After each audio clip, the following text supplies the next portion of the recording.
In the summer of 2011, students and researchers affiliated with NEAHR centers across Canada gathered at the 11th Annual National Gathering of Graduate Students in Aboriginal Health Research and the Aboriginal Health Research Network Secretariat Conference held at the University of Regina and First Nations University of Canada. Over 3 days, funders, graduate students, lead researchers, as well as respected Aboriginal community members and partners presented many different perspectives on the advancement of Aboriginal health research in Canada. So the Canadian Institutes of Health Research is the overall agency that funds health research in Canada, federal funded health research. And the Institute of Aboriginal People's Health is one of 13 institutes. And we come together when it concerns Aboriginal health. So our institute vision is a vision of healthy and well First Nations, Inuit, and Métis communities through application of scientific knowledge and respect for Indigenous knowledge and culture.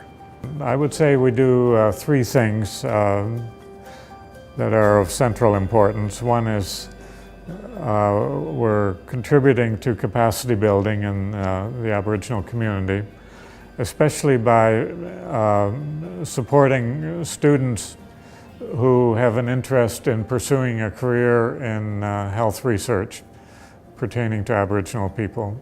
The second thing is that we've provided small grants to communities to conduct research in the health area on topics that are of concern to them.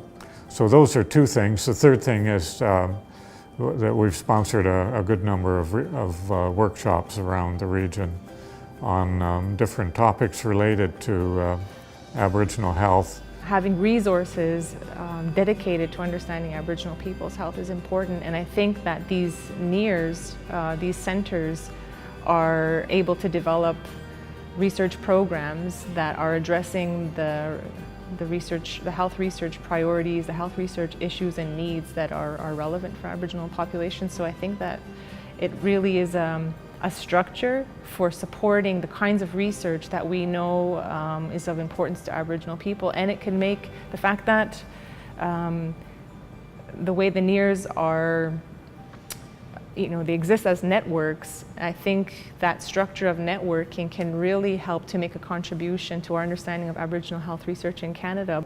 So we have 9 centers across the country from coast to coast. So far, the Institute of Aboriginal People's Health, through its NEAHR network, have sponsored more than 200 students who've done master's or PhD work, and they represent a very important part of what we hope will eventually transform Aboriginal health, because they're knowledgeable, they're used to working with communities, either their own or other communities, and they've learned how to do this and how to work in this environment. And they represent that important bridge between the traditional academic communities and our First Nations, Inuit, and Métis peoples. The centers are of pretty big importance to my graduate career, actually. Not only do they offer student funding, which is such a necessary for students, it's sort of a must, a need, you need funding as a student, but also their national gatherings like this one as an opportunity for all graduate students involved in Aboriginal health to get together in one space. And there's so many commonalities that we share in trouble with ethics, with our methods. It's really nice to be in a close group of people that are going down a similar path as you. Being separated from the academic community can sometimes be isolating.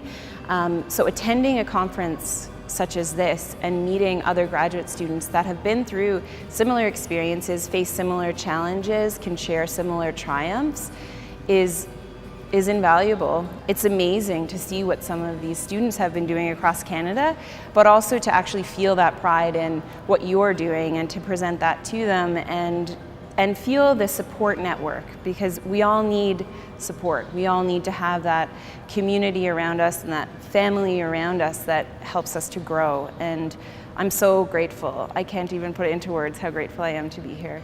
Research collaboration with the community, community-based participatory research, essential, because then we are part of the community and we're giving back to the community, but we're doing it for and with the community. It's a guarantee when students get that funding and they're from communities, the benefits that accrue from that funding will go back to that community. I think that the evidence is there. Like, I see it every day. What gives me hope to continue even in this work is the graduate students and what I see them doing.